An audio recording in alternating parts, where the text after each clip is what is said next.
इथं खुर्चीवर बसा. नाही ना ग, नाही तर बरं आहे. हो बसा इथे. बाबासाहेबांनी पाहिलं ना तर घरात पट्टी काढतील. बरोबर बोलायचं. काय झाले? आमच्यातला एक व्यक्ती शिकून मोठा बॅरिस्टर झाला. आमच्यासारख्या लोकांसाठी काय काय करतो म्हणून मी त्या देवाला म्हणजे आमच्या बाबासाहेबांनी बघायला आलतो.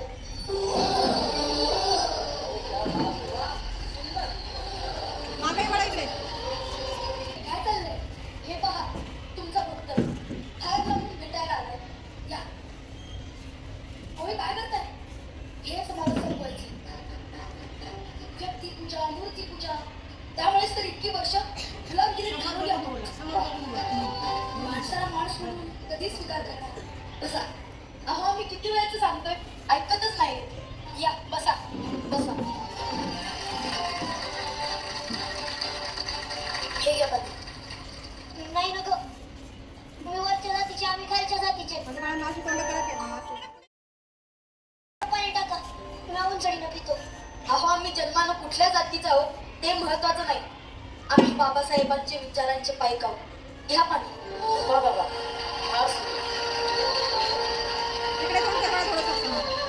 नमस्कार. नमस्कार. या डिपणीस या. नंतर गंगाधरराव हे सुरेंद्र डिपणीस, महाड नगरपालिकेचे प्रमुख. डिपणीसांचा एक लेख मी वाचला, अत्यंत सुंदर. त्यात त्यांनी असे नमूद केले होते की सरकारी मालमत्ता सगळ्यांसाठी खुली आहे. त्यावर समाजाचा कुठलाही घटक आपला दावा सांगू शकत नाही. अगदी बरोबर. त्यामुळेच मी असं ठरवलं आहे की सामाजिक समतेसाठी आणि अस्पृश्यतेचा भेद मिटवण्यासाठी आपण महाडच्या चौकात तळ्याचा सत्याग्रह करणार. म्हणजे निसर्गाने दिलेले पाणी सगळ्यासाठी खुले आहे. त्यावर सगळ्यांचा समान अधिकार आहे हे सांगणारा सत्याग्रह. चला तयारी करा. येणार ना? माझा बाबासाहेब तिथं म्हणत मी एकदा बिन दिक्कत येणार. मग चला.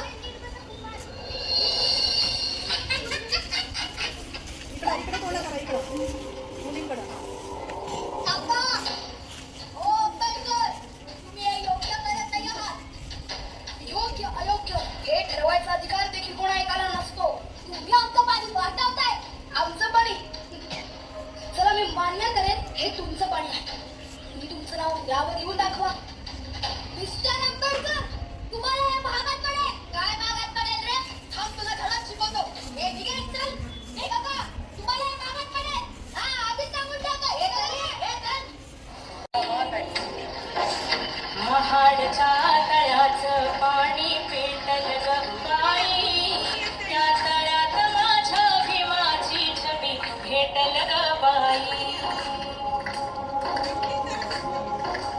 भीमनागाचं इवलं रोप दारी लाविलं ग, त्या रोपाचा बोधी वृक्ष आभाळी जाईल ग. माई ग माई माझे भीमाई.